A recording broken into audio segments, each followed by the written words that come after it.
7 septembre 1926. Comment Dieu possède son trône, son palais royal, sa demeure stable et fixe. La divine volonté est soleil. La volonté humaine est une étoile formée par la pointe des rayons du vouloir suprême. J'allais reprendre mon envol dans le suprême vouloir pour faire ma visite habituelle dans le royaume de la divine volonté et m'étendre à l'intérieur de ses frontières, afin de laisser mon « je vous aime », mon adoration, mon remerciement retentir en chaque chose créée. J'étais sur le point de faire cela lorsque je me dis « Si Dieu est partout, pourquoi prendre mon envol dans le divin vouloir pour atteindre la hauteur des cieux devant la suprême majesté, transportant toutes les volontés humaines des générations dans mon petit giron, pour faire mon acte de sujétion, d'amour et d'abandon pour chaque volonté rebelle, afin de conquérir la divine volonté et de la mener à venir régner sur la terre, dominante et triomphante parmi les créatures. Puisqu'elle est partout, je peux aussi bien le faire d'ici. Je pensais à cela lorsque mon doux Jésus se manifesta en moi et me dit « Ma fille, regarde le soleil.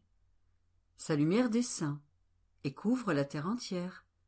Mais le soleil demeure toujours en haut, là où il est, sous la voûte des cieux, avec toute la majesté de sa sphère, en Seigneur qui domine sur toute chose avec sa lumière. Mais même sans descendre, il donne les mêmes effets. Il communique les mêmes bienfaits au moyen de ses rayons, comme s'il descendait lui-même de la hauteur de sa sphère. D'ailleurs, si le soleil descendait de sa hauteur, étant donné que la terre est beaucoup plus petite et que les créatures sont incapables de supporter une lumière si grande, il brûlerait et éclipserait tout avec sa lumière et sa chaleur. Mais puisque les choses créées par moi ont une similarité avec le sein de miséricorde de leur Créateur, le soleil reste en haut, en répandant ses rayons pleins de bonté, d'amour et de bienfaits pour la petite terre. Si c'est ce que fait le soleil, image de la véritable lumière du soleil divin, à plus forte raison, le soleil de lumière, de justice et d'amour de Dieu. Ma majesté ne s'éloigne pas de la hauteur de son trône, mais demeure toujours ferme et stable à sa place dans son céleste palais royal. Et mieux que le soleil, elle émet ses rayons infinis qui transportent ses effets, ses bienfaits et communique sa vie même, comme si elle descendait vers ceux qui veulent la recevoir. Ainsi, ce que ma majesté ne fait pas en descendant en personne, elle le fait par l'émanation de ses rayons infinis pour donner sa vie même et ses bienfaits aux générations humaines. Ma fille, à cause de ta condition de créature et de ta mission du fiat suprême, il est de ton devoir de monter vers ces rayons que la majesté suprême émet pour te présenter devant elle et remplir ta fonction au sein du soleil éternel, de plonger dans l'origine d'où tu es venu, afin de prendre la plénitude de ma volonté, autant qu'il est possible pour la créature de la connaître et de la manifester aux autres. Tu dois savoir qu'il existe des liens d'identification entre la divine volonté et la volonté humaine, et c'est pourquoi j'aime et désire tellement, par droit de création, de paternité, d'amour et de justice, que la volonté humaine cède sa place à la mienne, et qu'en se jetant dans ses bras comme un petit enfant, elle se laisse prendre, nourrir et dominer par elle. En créant l'homme, l'être suprême a placé sa volonté dans le champ, même si, en conséquence, tous nos attributs concouraient avec elle, naturellement. Mais le vouloir suprême était l'acte premier par lequel il prit à cœur la vie de toute la création, incluant l'homme, se faisant ainsi la vie de tout et de tous, dominant tout, faisant de toute chose sa propriété. Comme tout était sorti de mon vouloir suprême, c'est justice que tout devait lui appartenir. Plus que le soleil, ma volonté émettait ses rayons. Et avec la pointe de ses rayons, animant la nature humaine, elle forma la volonté dans la créature. Vois-tu ainsi ce qu'est la volonté dans les générations humaines? Bien des pointes différentes de rayons, comme des étincelles dans les créatures, pour former en elles la volonté, mais sans détacher ces étincelles du rayon libéré par le centre du soleil, du vouloir suprême. Toutes les générations humaines tournent autour de ce soleil, parce que chaque créature contient la pointe d'un rayon de ce soleil éternel de ma volonté. Quel n'est pas l'affront pour ce soleil de voir la circonférence de ses rayons, dont les pointes forment la volonté de chaque créature, convertie, transmuée en obscurité dans la nature humaine, reniant la lumière, l'empire et la vie de ce soleil qui donna sa volonté avec tant d'amour, pour que sa volonté et celle des créatures puissent être un, et que ma volonté puisse former sa vie divine en elle? Peut-il exister un lien plus fort, plus stable et plus inséparable que celui qui existe entre le centre du soleil et ses rayons? La lumière est indivisible, et si elle pouvait être séparée, les parties détachées partiraient à la dérive et finiraient dans l'obscurité. Ainsi, l'union d'identification entre la divine volonté et la volonté humaine est comparable à celle qui existe entre le soleil et ses rayons, entre la chaleur et la lumière. Le soleil n'a-t-il pas le droit de dominer ses rayons et de recevoir leur suggestion pour former son royaume de lumière sur sa circonférence solaire elle-même? Il en va de même pour ma volonté. Lorsque la créature s'en retire, ma volonté se retrouve sans royaume, sans empire, sans sujet. Elle se sent volée de ce qui lui appartient. Chaque acte qui ne dépend pas de notre vouloir est une déchirure, un vol de sa lumière. Et en voyant que l'on a volé sa lumière pour la convertir en obscurité, ma volonté souffre plus qu'une mère qui voit le fruit de son sein lui être enlevé, non pour lui donner la vie, mais pour le tuer. Ainsi, les pertes que souffre ma volonté, lorsque la créature n'est pas unie à son centre et ne vit pas du vouloir de sa lumière, sont des pertes divines et d'une valeur infinie. Les maux pour les créatures, la laideur qu'elles prennent, sont incalculables et indescriptibles. Ma volonté reste sans royaume dans les créatures, dépouillée et sans héritage, sans aucun droit à quelque bien que ce soit. Par conséquent, rien n'est plus important, rien n'est plus grand que ma volonté, qui rétablira l'équilibre, l'ordre, l'harmonie, la ressemblance entre le Créateur et la créature. C'est pourquoi je veux faire savoir ce que sont la divine volonté et la volonté humaine, afin qu'elles puissent être réconciliées et que ma volonté puisse acquérir son royaume et les créatures retrouver tous les biens perdus.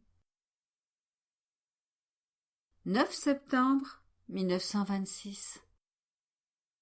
Lorsque Jésus parle, il donne le bien que contient sa parole. Dans la divine volonté, il n'y aura ni esclave, ni rebelle, ni loi, ni commandement. Je pensais combien la divine volonté renferme de puissance et de bienfaits, qu'en elle, tout est paix, tout est bonheur. Personne n'a besoin de commandement pour agir, et chacun possède en sa propre nature la force du bien qu'il ne peut s'empêcher d'accomplir. Quel bonheur de sentir sa propre nature convertie en bien, en sainteté, en force. Ainsi, dans le royaume de la suprême volonté, il n'y aura pas de loi, mais tout sera amour, et notre propre nature sera convertie en loi divine, de sorte que, spontanément, elle voudra faire ce que veut le fiat suprême. Je pensais à ces choses lorsque mon toujours aimable Jésus, avec sa lumière habituelle qu'il projetait de son intelligence, me dit : « Ma fille, toutes les choses que je t'ai dites sur ma volonté étaient des dons que je t'ai faits. La connaissance n'est pas suffisante si l'on ne possède pas le bien que contient cette connaissance. S'il n'en était pas ainsi, la connaissance vous rendrait malheureux, parce que connaître un bien et ne pas le posséder est toujours une souffrance. De plus, je ne sais pas faire les choses à moitié. Par conséquent, je commence par disposer l'âme. J'étends sa capacité, et c'est alors que je lui donne la connaissance avec le bien qu'elle contient. Et comme les connaissances sur ma volonté sont divines, sa nature demeure douée de la ressemblance à la nature divine, et, mieux qu'une fille, elle n'attend pas d'être commandée, mais, sans qu'on le lui dise, se sent honorée de faire ce que veut son père. Les lois et les commandements sont pour les serviteurs, les esclaves, les rebelles. Dans le royaume du fiat suprême, il n'y aura ni serviteur, ni esclave, ni rebelle, mais une sera la volonté, celle de Dieu et celle de la créature. Et par conséquent, une sera la vie.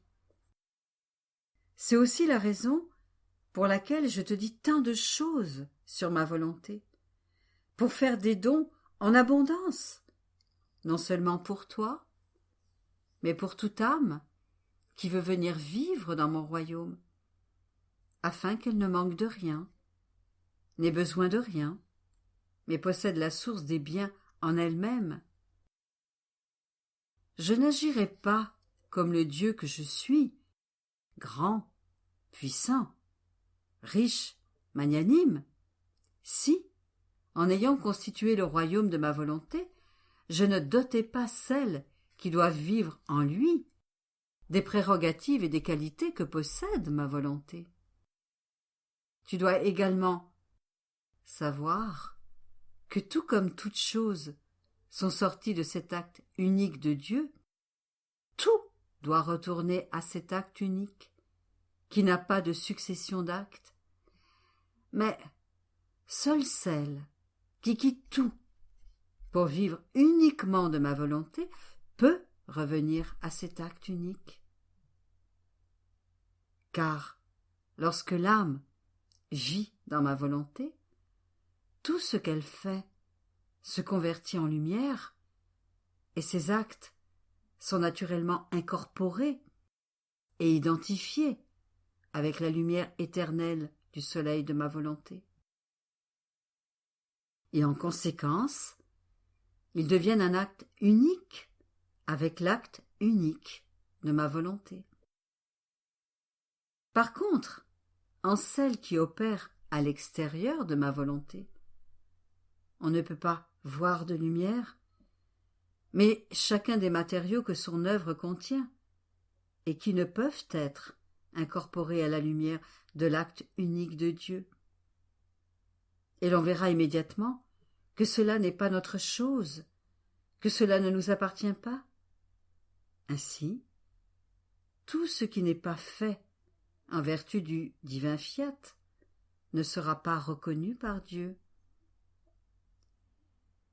Imagine que tu voudrais unir la lumière et l'obscurité, le cuivre et l'or, les roches et la terre. Ne pourrait-on pas distinguer avec clarté la lumière de l'obscurité, le cuivre de l'or, les roches de la terre? Et cela parce que ces matériaux sont différents les uns des autres. Mais si tu unissais tout ensemble, la lumière avec la lumière, l'obscurité avec l'obscurité, l'or avec l'or, tu ne serais pas capable de distinguer ni de séparer la première lumière de la seconde, la première obscurité de la seconde, la première masse d'or de la seconde. Il en est ainsi avec ma volonté. Ce qu'elle fait dans la créature est lumière, et il n'est pas étonnant qu'elle devienne incorporée dans l'acte unique de son éternelle lumière. Par conséquent, en ces temps orageux et cette course vertigineuse dans le mal, je ne pouvais donner une grâce plus grande que de faire savoir que je veux faire le grand don du royaume du fiat suprême. Et pour le confirmer, je le prépare en toi avec tant de connaissances et de dons, afin que rien ne manque au triomphe de ma volonté. Par conséquent, sois attentive au dépôt de ce royaume que je fais en toi. Après quoi, je me sentais inquiète, parce que la sainte obéissance m'avait imposé de ne négliger pas même un seul mot de ce que mon Jésus pourrait me dire, alors que je les omets facilement, parce que je suis convaincue qu'il n'est pas nécessaire d'écrire et de confier au papier certaines choses intimes, certains épanchements que Jésus fait à ma pauvre âme, mais qu'ils devraient rester dans les profondeurs du cœur. C'est pourquoi je le priais de me faire la grâce de ne pas manquer à l'obéissance. Et Jésus se manifesta en moi et me dit : « Ma fille, si celui qui te guide et te dirige te donne cette obéissance, cela signifie qu'il a compris que c'est moi qui te parle. De même que la valeur que contient une seule de mes paroles. Ma parole est lumière, elle est pleine de vie, et celui qui possède la vie peut la donner. D'autant plus que ma parole contient la puissance créatrice, et qu'une seule peut créer d'innombrables vies de grâce, des vies de lumière, des vies de ma volonté dans les âmes. Tu ne seras toi-même pas capable de comprendre tout le chemin que peut parcourir une seule de mes paroles. Ceux qui ont des oreilles entendront. Ceux qui ont du cœur seront blessés. Celui qui te guide a raison de te donner ce devoir d'obéissance. Ah, tu ne sais pas à quel point je l'aide et reste auprès de lui lorsqu'il dit mes écrits et les tiens sur ma volonté, afin de lui faire comprendre toute la force des vérités et du grand bien qu'ils contiennent. Il tourne autour de ma volonté et en vertu de la lumière qu'il reçoit, il t'envoie cette obéissance. Par conséquent, sois attentive et je pourrai t'aider et te faciliter ce qui te semble difficile. Tu dois savoir que mon cœur est gonflé, qu'il agonise et soupire, parce que je veux faire connaître le royaume du Fiat suprême, les grands biens qu'il contient, et le grand bien que recevront ceux qui le posséderont. C'est précisément dans mon cœur que je le garde, et je sens mon cœur exploser parce que je veux le laisser sortir.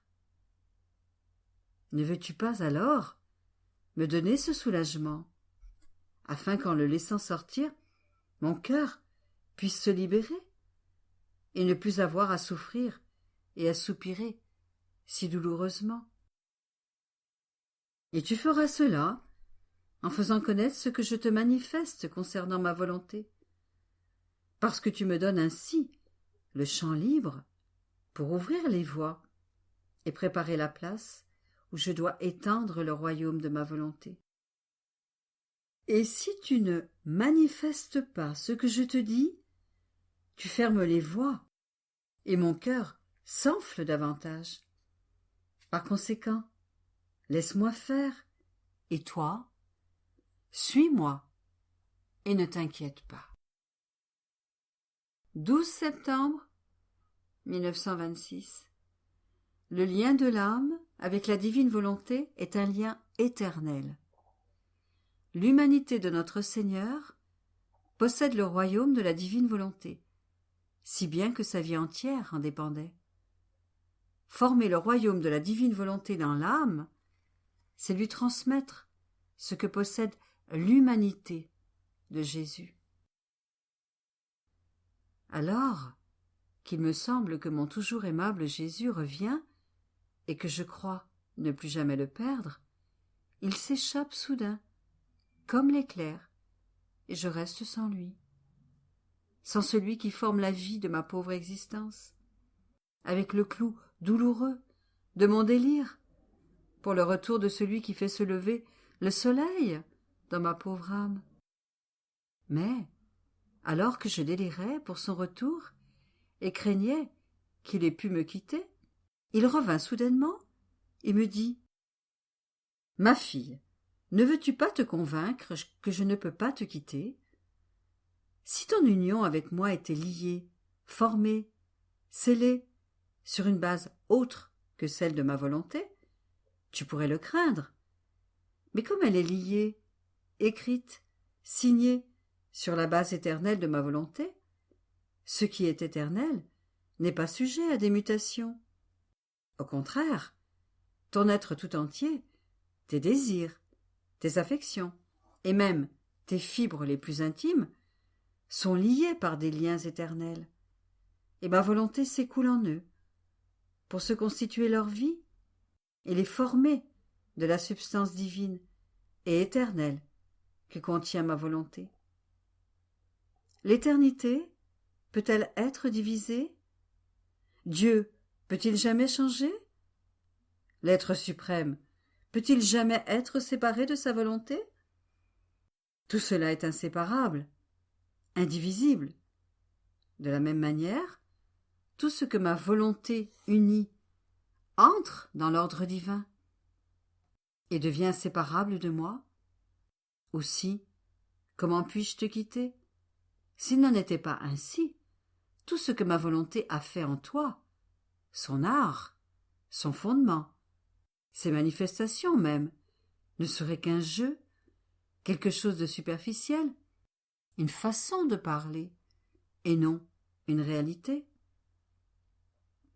Par conséquent, chasse ces pensées que je pourrais te quitter, parce que ce ne sont pas des choses que ma volonté produit ou qui lui appartiennent. Ma volonté est un lien ferme, est indissoluble. Il paraît inconvenant à celle dont la vie est ma volonté de s'occuper de quoi que ce soit d'autre.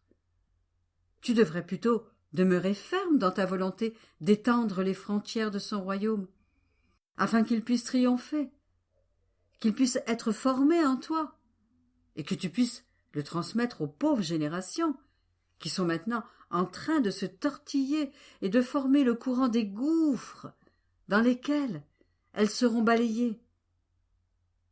Mais les châtiments aussi sont nécessaires. Ils serviront à préparer le terrain, afin que le royaume du Fiat suprême puisse se former dans la famille humaine. Ainsi, bien des vies qui seront un obstacle au triomphe de mon royaume disparaîtront de la surface de la terre, et il y aura beaucoup de châtiments et de destruction. D'autres châtiments seront formés par les créatures elles-mêmes pour se détruire les unes les autres. Cela ne doit cependant pas t'inquiéter. Prie plutôt que tout puisse se produire pour le triomphe du royaume du Fiat suprême. Ayant dit cela, il disparut. Je me suis donc mise à faire ma ronde habituelle dans la suprême volonté. Sa lumière me rendit tout présent, à la fois ce qu'elle avait fait dans la création et dans la rédemption. La divine volonté, bilocalisée en chacun des actes accomplis, attendait ma petite visite en chacun de ces actes. Ne serait-ce qu'une visite en passant là où elle régnait et dominait en reine, pour avoir la compagnie de sa petite fille. Oh, quel plaisir ma petite visite me procurait à chacun de ces actes. Mon petit « je vous aime », ma petite adoration, ma gratitude, mon « merci », ma suggestion. Et comme ces actes sont innombrables, je n'arrive jamais à les atteindre tous. Lorsque nous sommes parvenus aux actes de la rédemption, mon doux Jésus se fit voir comme un petit enfant, mais si petit qu'il pouvait être contenu dans ma poitrine. Comme il était beau et charmant de le voir si petit, se promener, s'asseoir, se placer sur son trône de majesté dans ma petite âme, m'administrant sa vie, son souffle, ses actes, afin que je puisse tout prendre de lui. Mais pendant que je pouvais le voir en moi, comme un petit enfant, il est également venu, crucifié. La tension de ses membres était telle que l'on pouvait compter un par un tous ses os et ses nerfs. Alors que le petit enfant était enclos dans ma poitrine, le Jésus crucifié se déposa dans tous mes membres, sans qu'une seule parcelle de mon être ne fût possédée par son adorable personne. Je pouvais ressentir sa vie plus que ma propre vie. Après être resté quelque temps dans cette position avec Jésus, il me dit « Ma fille, mon humanité possède le royaume de ma volonté, si bien que ma vie entière en dépendait. Et du fait d'en dépendre, j'avais l'intelligence du vouloir suprême, son regard, son souffle, son opération, ses pas, son mouvement et son éternel battement de cœur. C'est ainsi que je formais le royaume du Fiat suprême, sa vie et ses biens dans mon humanité. Peux-tu voir alors ce que signifie former son royaume en toi? Je dois te transmettre ce que mon humanité possède, laquelle va t'administrer sa pensée, son regard, son souffle, et tout ce que je possède pour la formation du royaume. Vois combien j'aime ce royaume. Je mets ma vie entière, mes souffrances et ma mort à sa disposition, à sa fondation, à sa garde, sa défense, son soutien. Tout en moi servira à maintenir le triomphe et l'empire absolu de ma volonté. Ne sois par conséquent pas surprise si tu vois les différents stades de mon âge et de mes œuvres répétées en toi. Et si tu me vois maintenant comme un enfant, tantôt jeune, tantôt crucifié, c'est le royaume de ma volonté présent en toi, et ma vie tout entière s'étale à l'intérieur et à l'extérieur de toi, en gardienne et en défense de mon royaume. Par conséquent, sois attentive, et lorsque quelque crainte t'assaille, pense que tu n'es pas seul, mais que tu as ma vie tout entière pour t'aider à former en toi mon royaume, et poursuis ton envol continuellement dans l'unité de la lumière suprême, de la divine volonté. C'est là que je t'attends, pour te donner en retour mes surprises, pour te communiquer mes leçons. 13 septembre 1926. L'être divin est équilibré. Le don du divin fiat place toutes choses en commun. En donnant, la justice veut trouver le soutien des actes des créatures.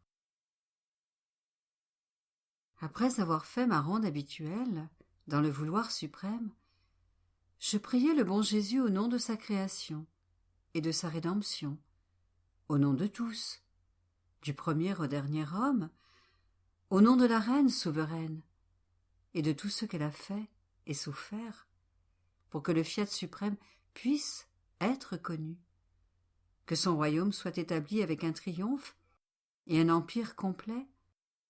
Mais en faisant cela, je me disais, si Jésus lui-même veut et aime tant que son royaume soit établi parmi les créatures, pourquoi veut-il que l'on prie avec tant d'insistance pour ce royaume?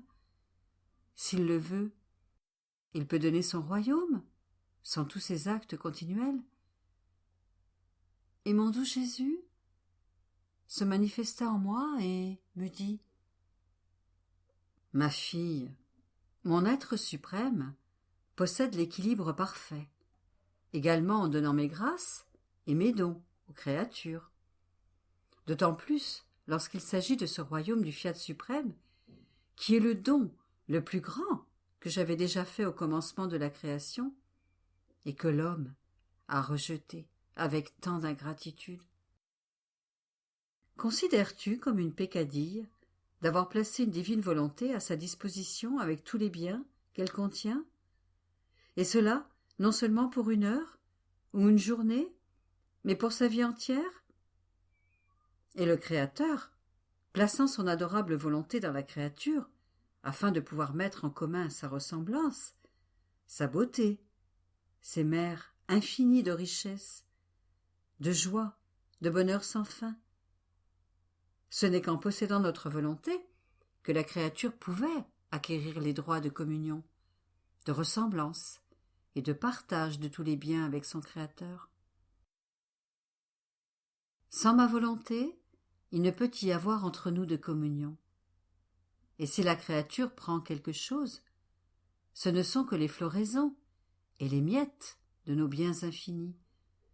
Aussi, avec un don si grand, un bonheur si immense, un droit à la divine ressemblance, avec l'acquisition de noblesse de notre progéniture qui avait été rejetée, crois-tu que la divine souveraineté pourrait tout simplement donner ce royaume aux créatures sans être priée et sans même que personne ne pense à recevoir ce royaume du fiat suprême?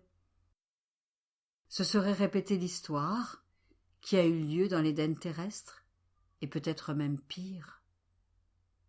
De plus, notre justice s'y opposerait, à juste titre.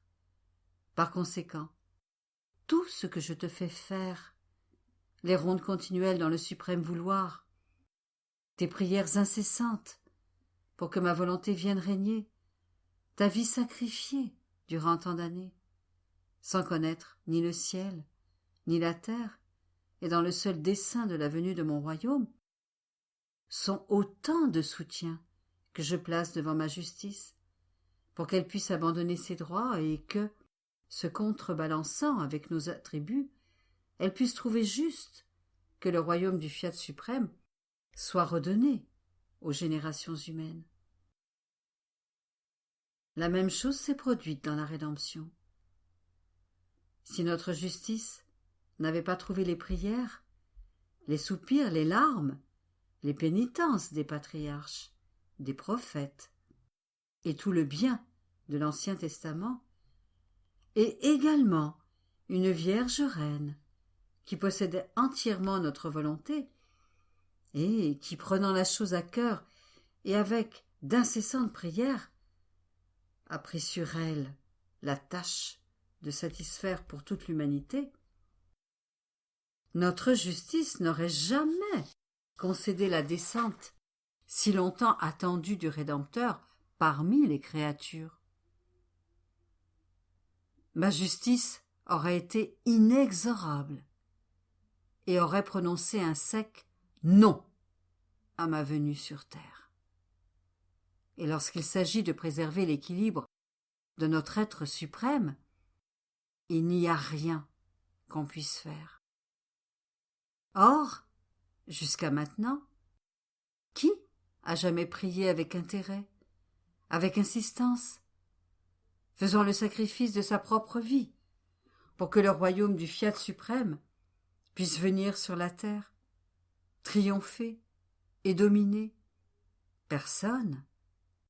Il est vrai que l'Église récite le Notre Père depuis ma venue sur terre, prière dans laquelle on demande que votre règne arrive, afin que ma volonté soit faite sur la terre comme au ciel. Mais quels sont ceux qui pensent à la demande qu'ils font?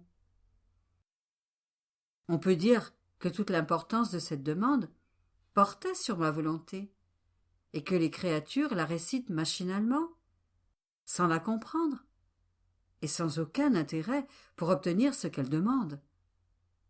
Par conséquent, ma fille, tout est caché dans le secret, lorsqu'on vit sur la terre, et c'est pourquoi tout semble un mystère.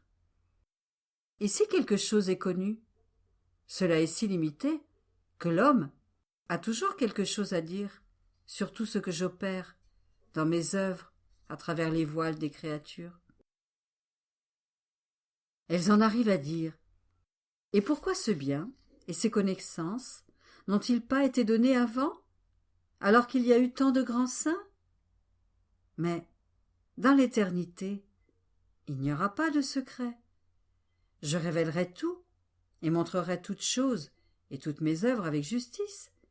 Et comment la justice n'aurait jamais rien pu donner s'il n'y avait pas eu un nombre suffisant d'actes dans la créature pour pouvoir donner ce que la suprême majesté veut donner? Il est vrai que tout ce que fait la créature est grâce, mais ma grâce elle-même veut trouver le soutien des dispositions et de la bonne volonté de la créature. C'est pourquoi, afin de restaurer le royaume de ma volonté sur la terre, il faut un nombre suffisant d'actes de la créature, afin que mon royaume ne reste pas suspendu en l'air, mais puisse descendre pour être formé sur les actes mêmes de la créature, actes formés par elle, pour obtenir un bien si grand.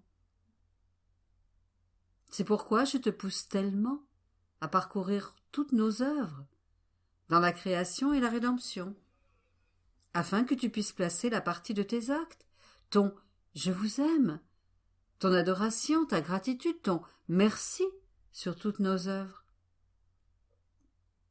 J'ai souvent fait cela avec toi. Et alors, après notre ronde dans notre volonté, vient ton refrain qui nous plaît tellement. Suprême Majesté, votre petite fille vient devant vous. Sur vos genoux paternels, vous demandez votre fiat, votre royaume, afin qu'il soit connu par tous. Je vous demande le triomphe de votre volonté, pour qu'elle puisse dominer et régner sur tous. Je ne suis pas la seule à vous le demander, mais j'ai avec moi vos œuvres et votre volonté même. Par conséquent, au nom de tous, je demande, j'implore votre fiat.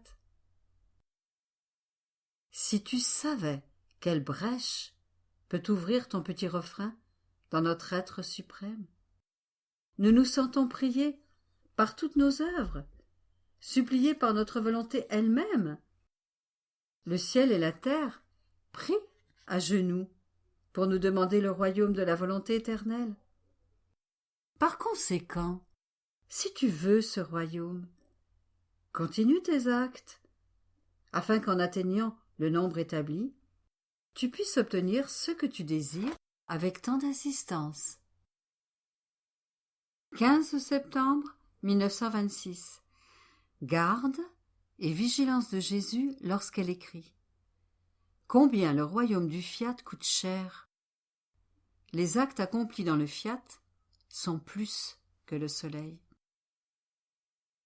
Après avoir écrit pendant plus de 4 heures, je me sentais épuisée.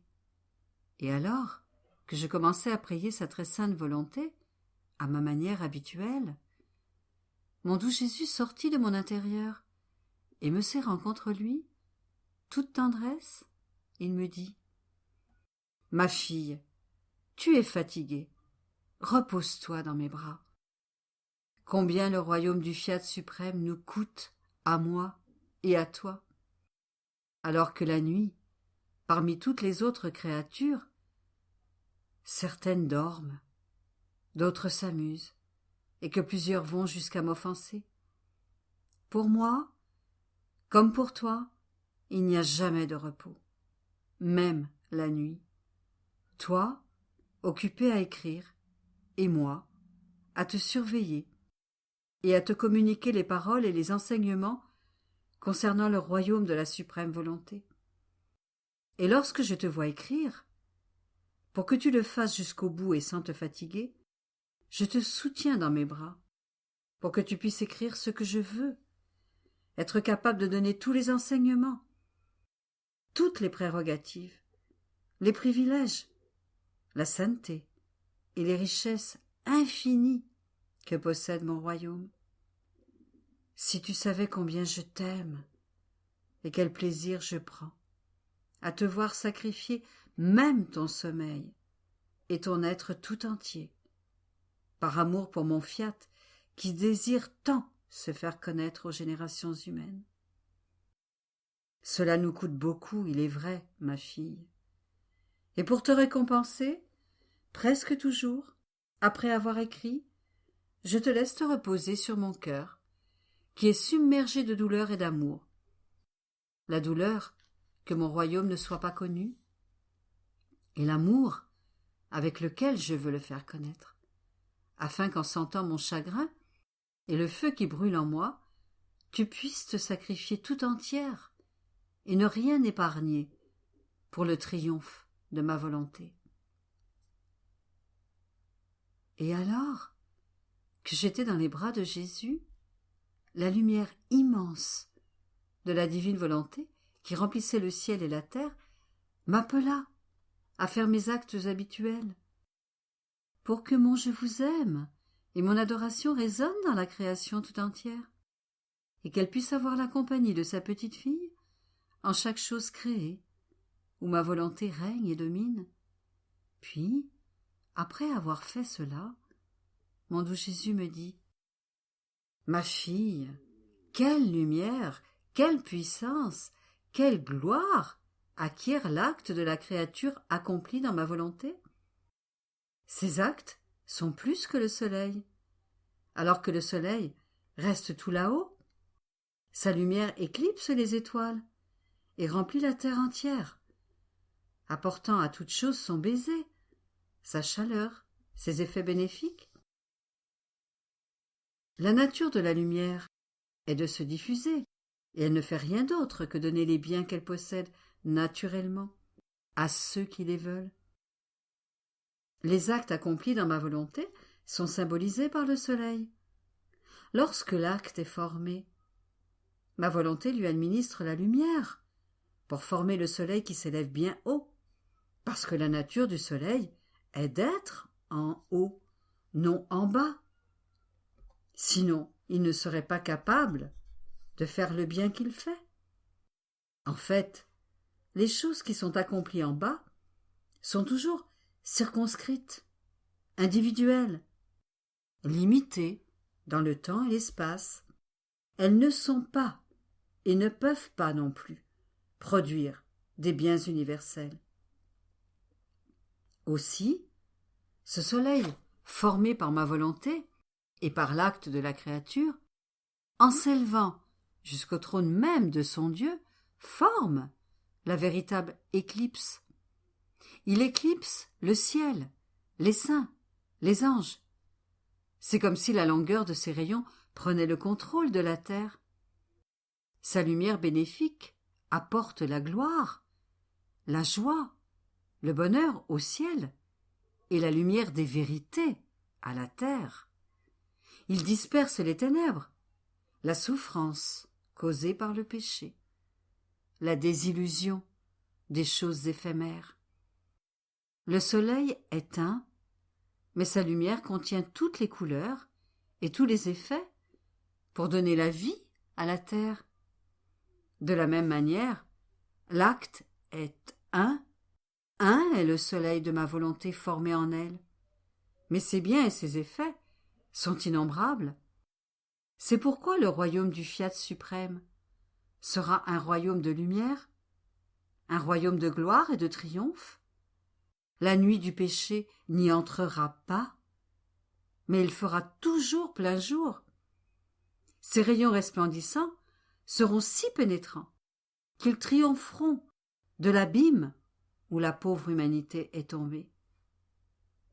C'est pourquoi, je te l'ai dit souvent, ta tâche est grande, parce que je t'ai confié ma divine volonté, afin qu'en la faisant connaître, tu puisses mettre en sûreté ses droits, si inconnus des générations humaines. Les biens qui en sortiront seront immenses, et nous serons, toi et moi, doublement heureux d'avoir travaillé à la formation de ce royaume. Après quoi, je pensais en moi-même.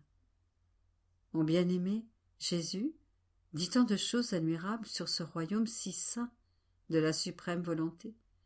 Mais rien ne semble transparaître à l'extérieur concernant ces choses admirables.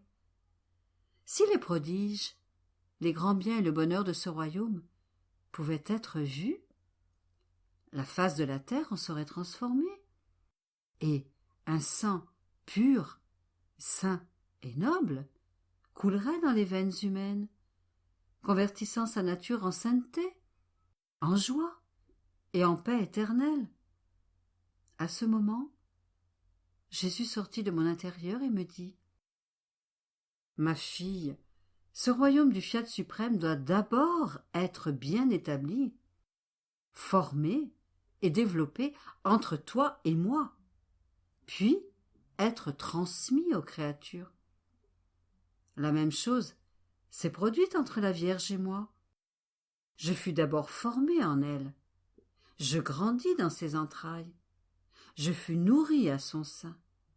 Nous avons vécu ensemble pour former le royaume de rédemption entre nous deux, comme si personne d'autre n'existait. Et ensuite, ma vie même et les fruits de la rédemption que contenait ma vie furent transmis aux autres créatures. Il en sera ainsi pour le Fiat suprême. Nous le ferons d'abord seulement entre nous deux, et une fois formé, je me chargerai de le transmettre aux créatures. Il est plus facile de bien réussir une œuvre lorsqu'elle est formée en privé, dans le secret du silence de deux personnes qui aiment réellement cette œuvre. Et une fois formée, il est plus facile de la manifester et d'en faire don aux autres. Par conséquent, laisse-moi faire et sois sans inquiétude. Deo gratias.